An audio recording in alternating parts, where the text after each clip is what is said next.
recording. So there were three conversation topics on the question on the table. Excuse me.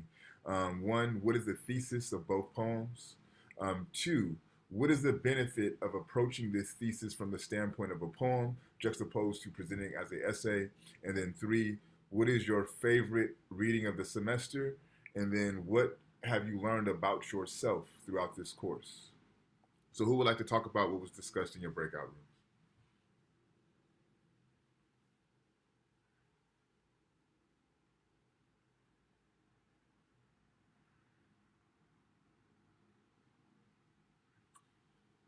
Jessica, what was discussed in your breakout room?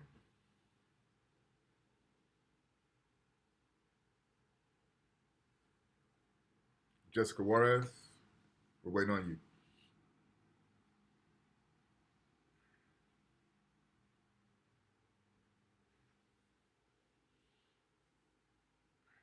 I'll go for it right now. Okay, thank you, Jaime. So, what's it called? What we discussed in our breakout room was basically number three. What was the favorite reading of the semester? And I say that the favorite reading of the semester was probably the letter to my nephew. I feel like that what's it called? I feel like that reading connected to all of us and stuff. I feel like what's it called? There, like, for example, there's parents that guides us and stuff where we won't go in the wrong direction. They always try to guide us to the good direction, and that's basically what the guys what he's trying to do with his nephew. Mm-hmm. And I feel like this course has taught me a lot. I feel like if I haven't read all of these articles and stuff, I probably wouldn't even known half of the things that we've have learned and stuff. And like it made me a little bit more open minded of what we read, and it taught me a lot of new things. Okay, thank you, Jaime. I appreciate you volunteering your information. One thing I was really looking though, in regards to what did the semester teach you? What did it teach you about yourself? Right? Like, yeah, we covered a lot of new information. We talked about some new revelations of African people that you guys may not be familiar with. But more importantly, what I'm looking for, like, what did this course, what did these months that we spent together teach Jaime about Jaime? What did it teach Samina about Samina? What did it teach Ricardo about Ricardo? What did it teach Nick about Nick? Right? What did you learn from yourself through the time spent engaging the material, through the time spent in conversation about these things? So that's really what I'm looking for, right? So I appreciate learning what you learned new, right? I appreciate hearing that. But really, what I want to get at is what did you learn about yourself? What did this process teach you about you? Anybody else want to chime in about what was discussed in their breakout rooms? Um, I would like to talk about my what this course taught me. Personally, I believe that, like I said um in the breakout room, I believed that I was a person who was open minded. I believe that I was able to understand other people and understand the type of situations that we're going through. But now that I realize I was only not pretending, but I wasn't really focusing on the fact that I was not really interested in that. Now that I have read articles that you have showed us, like, a version of what life is and what other people go through, it's more it's a different view and a different experience that you were never able to, like, understand before, as how you really do now. Yeah. So if I could encapsulate your words, Arceli, so it seems like what I've heard is you've learned about yourself that there's a deeper level of openness. There's a deeper level of one way to put it, compassion for your fellow Yes. human beings, right? That you were able to tap into that you did not know was there prior to it, or you thought you were being open minded, you thought you were being compassionate, but then through the engagement that you have within this course, you found like a deeper level of that. Yes. Okay, perfect. Thank you. Thank you. Anyone else want to comment?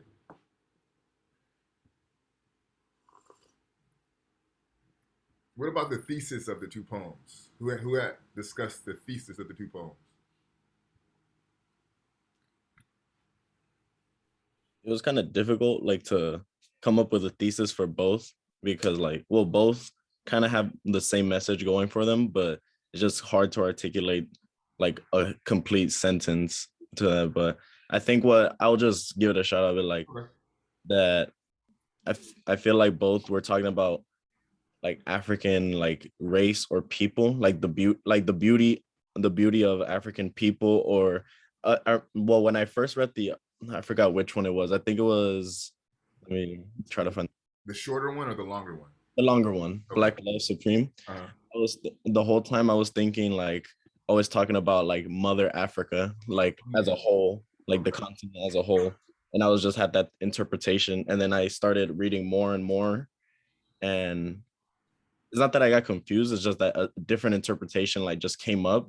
And I was thinking, I was like, oh, maybe it's talking about the African race as a whole. So it was talking about the beauty and like because it said like your nature, your this. And then towards the end, the last, I think it was the last sentence talking about like when they put a knee on your throat or something like that, or on your neck, and like he will here it is, he will know I have been watching. Yeah, it was that one.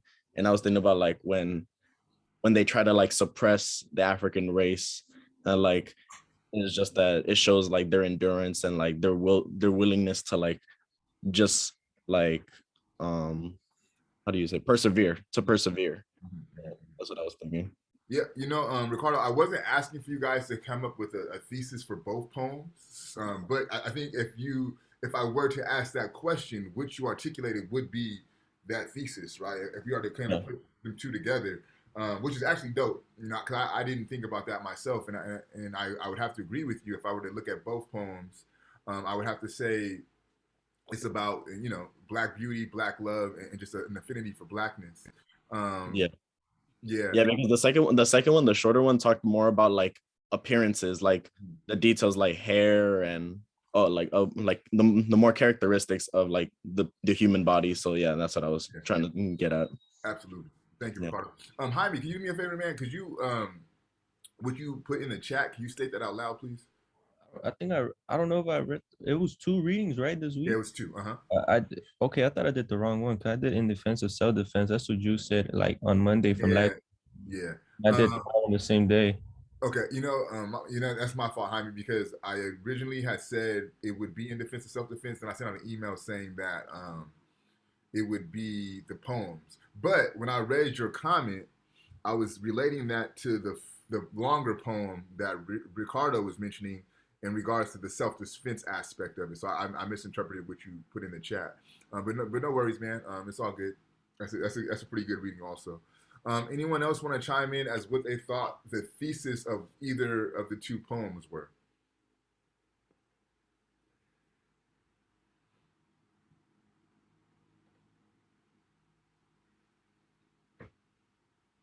Emily or Dulce or Samina? Why don't one of you let us know what you thought the thesis was? I think one of the things the two poems talk about was union. It's like they were saying like you are not alone in this fight, because one of the lines I read was my pain is your pain is my pain. So I think they were talking about that the with all this discrimination and oppression from the police, you are not alone in this fight. So Great call out, Dulce. Thank you. Okay. Real quick before I go into my notes, who needs to fishbowl? Who needs to get their second fishbowl in? Speak up now. If not, you won't get another opportunity. And this is the last time to get your full participation points of the semester. So if you have not fishbowled twice, let me know now and volunteer your services so that way we get that out of the way and we can dedicate ample time to your final projects. So again, who has not yet fishbowled twice for this semester?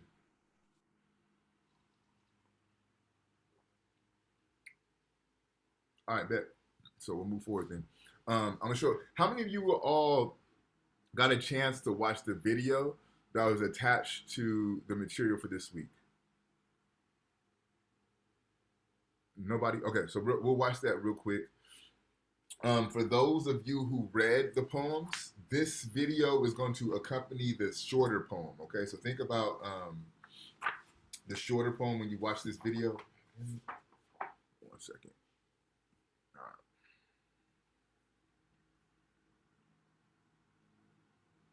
Can you all see the video? Yeah. Okay. All right.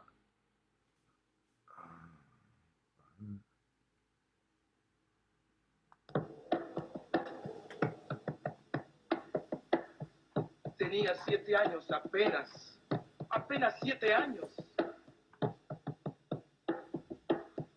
¿Qué 7 años? No llegaba a 5 siquiera.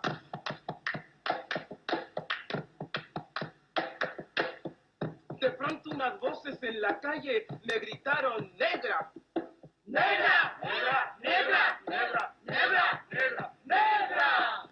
¿Soy acaso negra? Me dije. Sí. ¿Qué cosa es ser negra? ¡Negra! Yo no sabía la triste verdad que aquello escondía. ¡Negra! Y me sentí negra. ¡Negra! Como ellos decían. ¡Negra! Y retrocedí. ¡Negra! Como ellos querían. ¡Negra! Yo odié mis cabellos y mis labios gruesos y miré apenada mi carne tostada y retrocedí. ¡Negra! Y retrocedí. ¡Negra! ¡Negra! ¡Negra! ¡Negra! ¡Negra! ¡Negra! ¡Negra! ¡Negra! ¡Negra! ¡Negra! ¡Negra! ¡Negra! ¡Negra! ¡Negra! ¡Negra! Pasaba el tiempo, siempre amargada.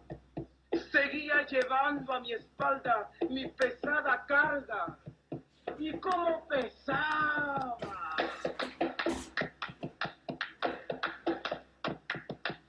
Me alacé el cabello, me volvé la cara, y entre mis entrañas siempre resonaba la misma palabra. ¡Negra! ¡Negra! ¡Negra! ¡Negra! ¡Negra! ¡Negra! ¡Negra! Hasta que un día que retrocedía y que iba a caer. ¡Negra! ¡Negra! ¡Negra! ¡Negra! ¡Negra! ¡Negra! ¡Negra! ¡Negra! ¡Negra! ¡Negra! ¡Negra! ¡Negra! ¡Negra! ¡Negra! ¡Negra! ¿Y qué? ¡Negra! ¡Sí! ¡Negra! ¡Soy! ¡Negra! ¡Negra! ¡Soy! ¡Negra! ¡Sí! ¡Negra! ¡Soy! ¡Negra! ¡Negra! ¡Soy! Yo hoy en adelante no quiero laciar mi cabello. ¡No quiero! Y voy a reírme de aquellos que por evitar, según ellos, que por evitarnos algún sinsabor, llaman a los negros gente de color. ¿Y de qué color? ¡Negro! ¿Y qué lindo suena? ¡Negro! ¿Y qué ritmo tiene? ¡Negro, negro, negro, negro, negro, negro, negro, negro, negro, negro, negro, negro, negro, negro, negro! Al fin comprendí. ¡Al fin! Ya no retrocedo. ¡Al fin! Y avanzo segura. ¡Al fin! Avanzo y espero. ¡Al fin! Y bendigo al cielo porque quito Dios que el negro azabache fuese mi color y ya comprendí. ¡Al fin! Ya tengo la llave. Negro, negro, negro, negro, negro, negro, negro, negro, negro, negro, negro, negro, negro, negro, negro.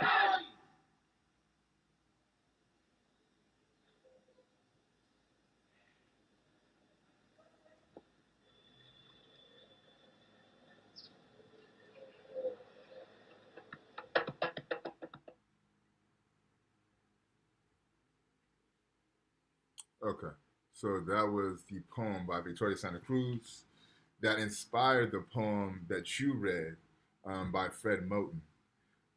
So let me ask you, now that you've seen the video, for those who read the Fred Moten poem, does it make more sense now for you?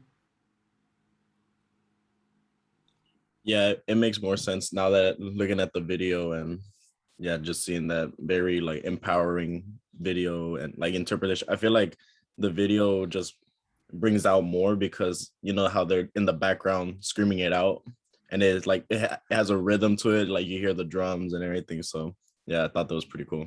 Yeah, there's so this poem is produced by individual intellectual philosopher, professor Fred Moten. Right now he's lecturing out of NYU. He spent some time at Riverside, University of Riverside. Brilliant, just brilliant individual. The book is a collection of poems entitled All That Beauty. And you could tell in this particular poem, he's picking up on the beauty of blackness, but there's also a movement that takes place within the poem and the video. Is an evolution of thought of sorts, right? And this evolution of thought picks up where we left off in our reading, right? And so where we leave off in our reading is the Huey P. Newton, the Black Power era, right? And so not only politically are African people beginning to identify with blackness as a standpoint of power, but also from a cultural and an aesthetic standpoint, right? You've seen in the video the very large afro that's beginning to that she's wearing, right? It's very symbolic of the time of that moment of this late 60s, the 70s, right? Where African people, people of culture, are doing away with European standards of beauty, right? Straight hair, lighter skin, thinner nose, thinner lips, right? These are the things that were viewed as the apex of beauty standards. And African people who do not typically possess those features are saying, fuck that, right? I don't have to straighten my hair to be beautiful. I don't have to have these thin lips and this thin nose to be beautiful. My lips, my nose, my hair is acceptable and is beautiful just as it is. So what you see is a cultural revolution, an aesthetic revolution that takes place.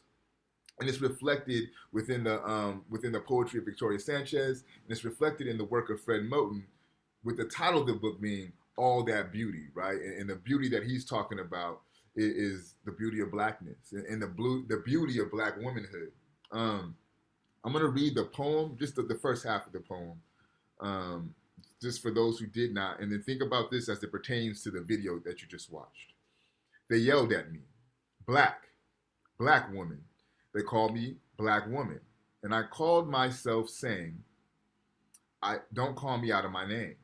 I'm black, I said. I'm a black woman, and my sons and brothers shouted, dance it, claim it, caught up in the rhythm of reciting. Their hip tight movements turning, twisting, now, freedom and agony, servile each other everywhere. Messed up everywhere in song and sewing, that fold and cut they carry. They send a primary scene whose white mask repetition is cooked down to low rope and cloth, the one line force of soy. I am whatever you say I am, but not the way that you say I am, because that's the way I have to be. If you want to come on after me, when said in concert comes when said in concert comes uncountable as hairs, now new grown and grooved, refusal to curl, right? That refusal to curl, that afro is what he's talking about there. Mi grion, I don't know, this is Spanish, so I'm probably gonna fuck this up, but Griterion, Negra, here they go right now, right? So again, Fred Moten is picking up on that video that you just watched, especially if you think about the hips turning and dancing, right? The rhythm of the reciting, right? And you see the hair that's refusal to curl, right? You see that reflected in the afro. And I also think that's interesting for me with this poem. This is a song about the beauty of blackness that's recited in Spanish, or a poem, excuse me, about the beauty of blackness that's recited in Spanish. What's the significance of that to you all?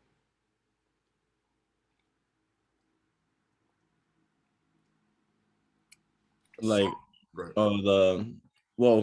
from the video, like seeing it like in Spanish just gives a different like a different perspective. Like not only people like from the US, like Africans in the US go through the same issues, but also people in Latin American countries and parts all over the world.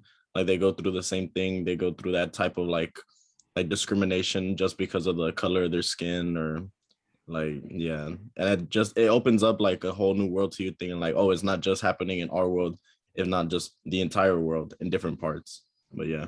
Yeah, it's a worldwide problem. the people are dealing with. Well, Black people are dealing with. Right. Absolutely. I think you guys hit it spot on, right? It's not just centralized to the United States. This is a global phenomenon. And then also, there's a conversation to be had within what I call the indigenous communities on how do you treat, your African ancestors, because that's there, right? By and large, when you think about South America, when you think about Central America, there's a very large African presence in those areas that gets foreclosed and that people from those areas don't want to talk about. If you want to take this conversation further, there's a great documentary, it's a PBS series, and I'm trying to think of the name of it, but I know it was by Henry Louis Gates, and it talks about the African presence in South and Central America, and how there was a very concentrated, very intentional effort to remove the Black presence from South and Central America. A lot of the presidents and the kings in back in time in these areas were presented as white or as European when they were African, right? You look at Dominicans, right? There's a very, very large African influence in Dominicans, but oftentimes Dominicans themselves don't want to cope to their African origins, right? So a lot of what I hear in this as well is kind of problematizing these ideas that individuals like Dominicans have no ties to Africa, right? Areas like Mexico have no ties to Africa. To me, this work of Moten and this work of Victoria Santa Cruz, it problematizes and disturbs this fact, right? Because there is a lot of African influence in areas like Mexico. There's a whole book.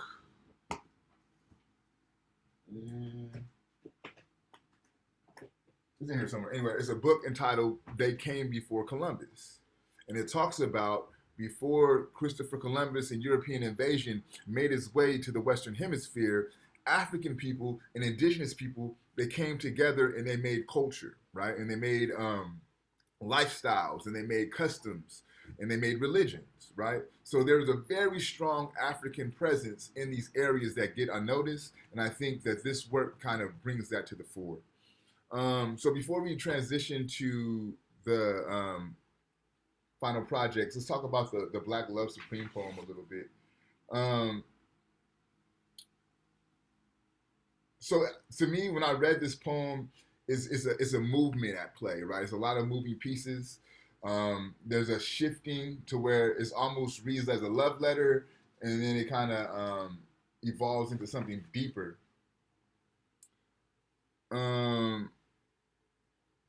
Let me ask you all, if you were to ask the author a question about this text, about this poetic, what questions would you have to ask the author?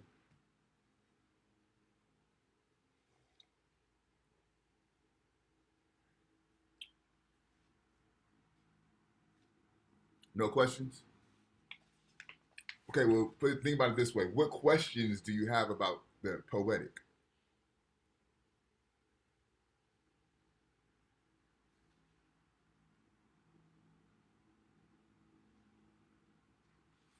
No questions?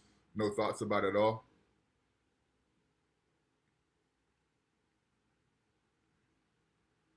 So outside of Jaime and Ricardo, because I've heard from them, what would you estimate is the thesis of this poem? What is the author up to? What is the author trying to communicate? Anyone besides Ricardo and Jaime?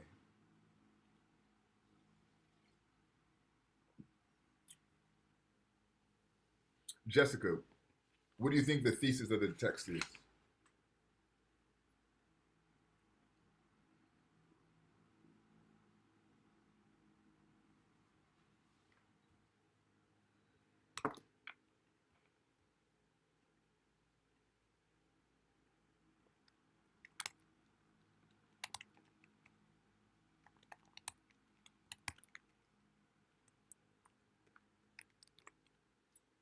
Samina, what do you think the thesis of the text is?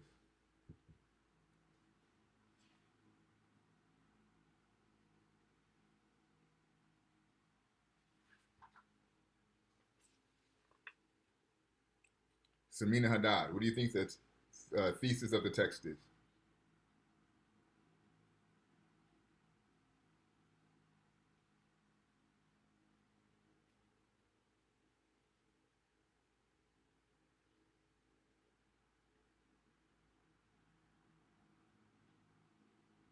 Emily, what do you think the thesis of the text is? I think he focused on self-love. I think that's kind of the message that I got. And I feel like he wants whoever he's writing this to, I think he's doing it in like Black woman mostly.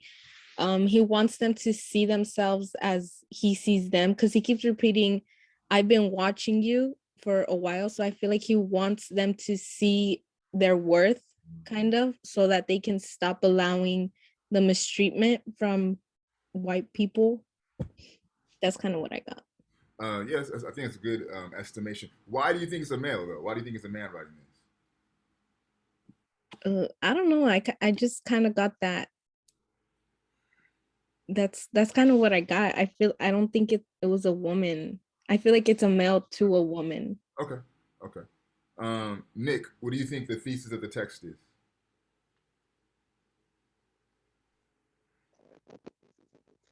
To show how Black Yeah, you're breaking up, man. If you like, you can put it in the chat because I think your mic is down. Ricoyo, what do you think the thesis of this particular poetic is? Well, I read both of them, and I think I like the second one more. I just felt like it wasn't like a warning, but it was just like an open your eyes and realize where you're really at. Like I see, like it was like trying to give comfort of all the pain they've gone through, and to acknowledge that like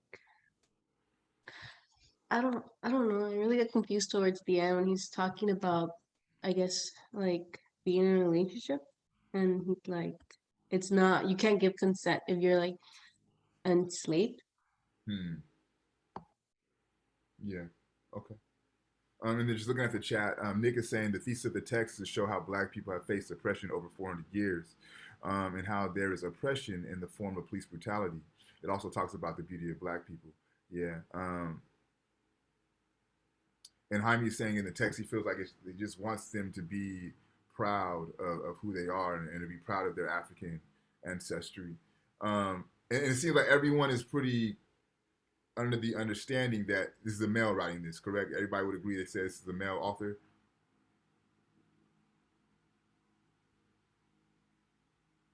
Yeah. Okay.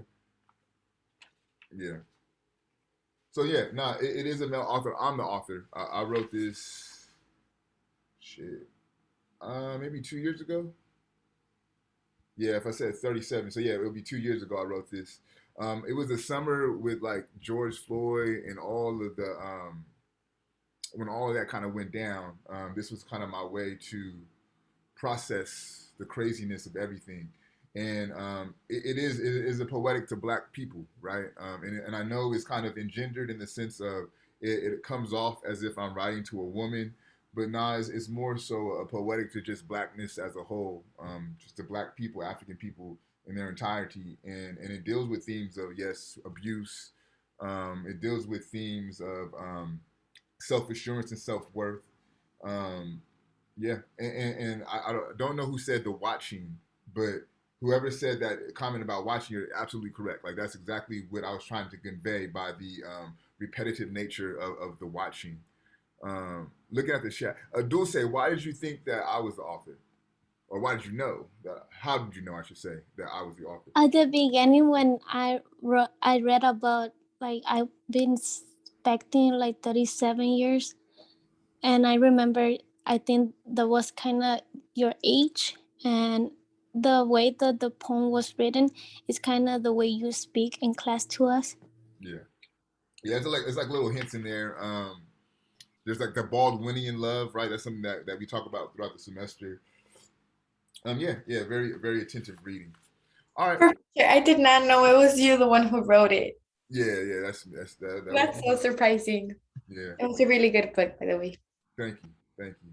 All right, so with the time that we have left, about 20 minutes, a little less than 20 minutes, I want to address any concerns that you all may have about your final presentation.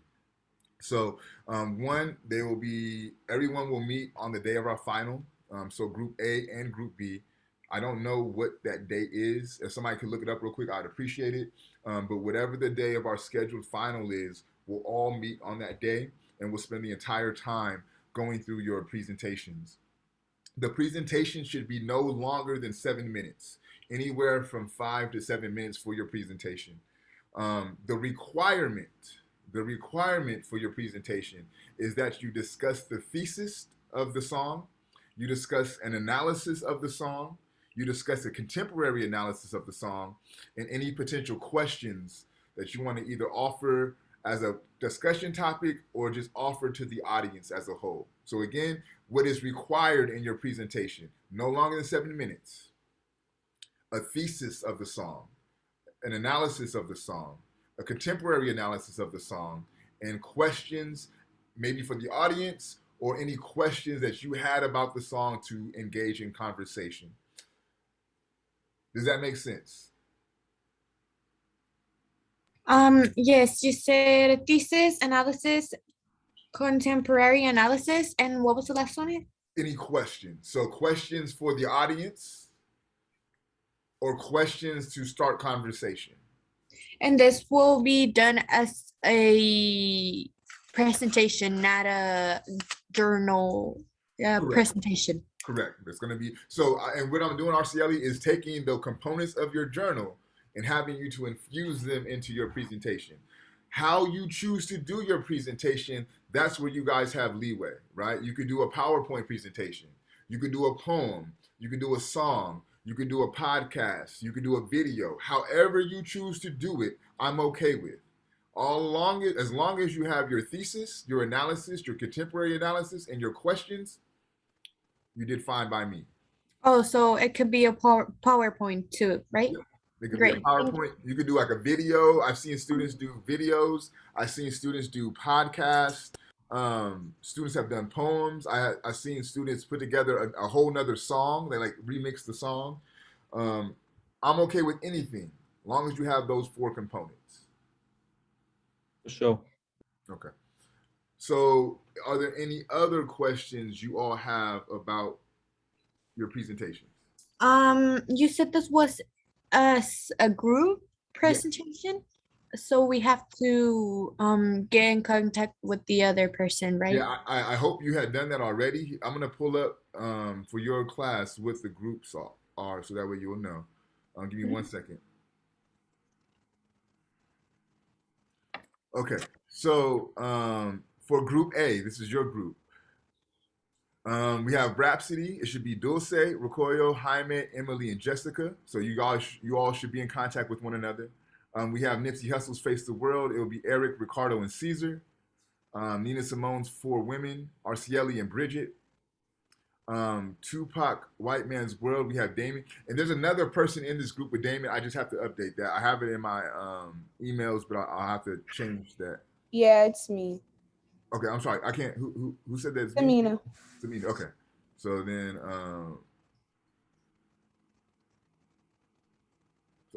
Nick, you said that you're in Group B instead of Group A.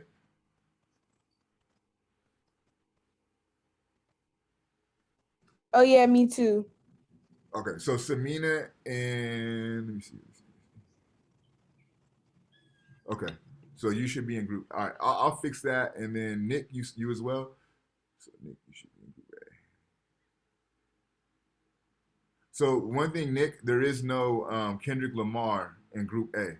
So is there another song that you want to join, or do you want to stay in Group B with Kendrick?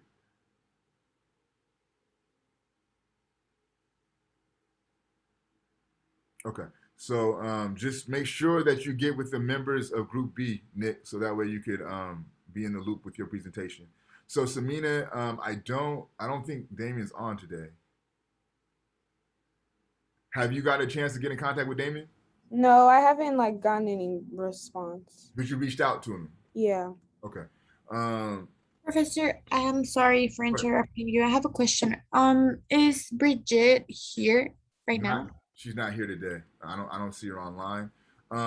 what you could do if you don't have her email on Google Classroom, under people, you'll be able to send them a direct message if you don't have their email. Okay, great. Thank you. Mm-hmm. And then if you don't get in contact with the person, let me know. And then we'll discuss on how we want to address that, especially if it's like Samina, where it's you and one other person. Please let me know, and we could let me know what's going on, and we could discuss something different or what we could do to address that. Let me see.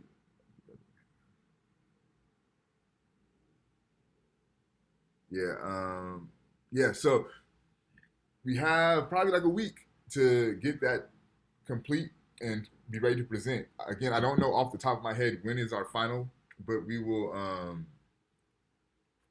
I'll send out an email confirming that. Far as the journals, let me double check. We'll go over that right now.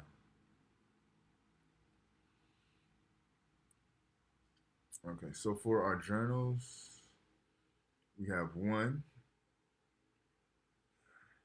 2, 3, 4. Yes, it should be 4 total journals. Yep.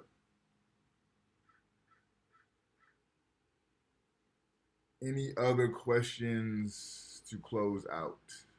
Okay.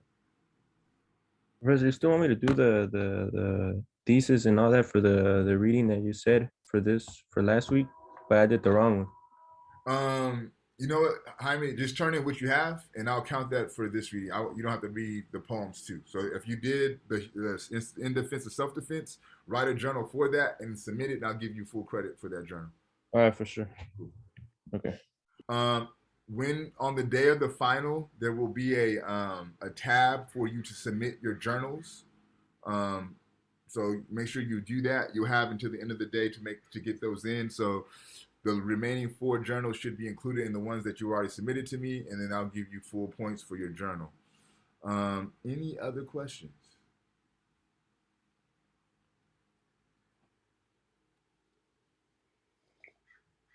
All right, y'all. Well, this is the last lecture of the semester. We'll come back again on the day of the final. We'll have you go through your presentations, and that will be the end of the semester. If anything comes up between now and then, let me know. By Thursday, you'll hear from me letting everyone know when our final time and date is. Typically, the finals, they don't start at the same time as our course do. So keep that in mind. And again, I'll send out an email by no later than Thursday letting you know what time and what day our finals will be. All right. Other than that, y'all be well, be healthy, get some exercise, get some sun, drink your water, and I will see you all next week. Peace. All right, Professor, appreciate it. Have a good one. You as well. Bye, Professor. Have a good one. You as well, man.